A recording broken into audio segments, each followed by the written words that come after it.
Հայաստանում իշխանությունը ձևավորում է հայ ժողովուրդ։ Ամենակարևոր բանը չունի, ժողովրդի աջակցությունը։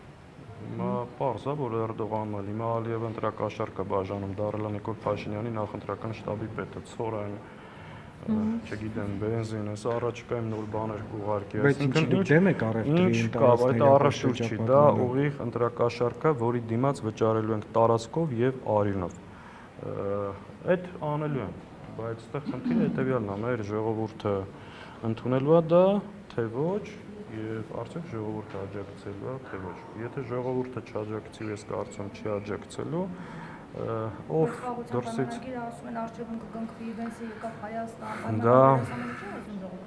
դա ժողովրդին խաբելու միջոց է։ Նիկոլ Փաշինյանը խաղաղության օրակարգ չունի։ Ինգիա կառավարման 8 տարիների 5 տարիները շարունակ եղել են զիջումների, կորստի ու ողբերգության տարիներ,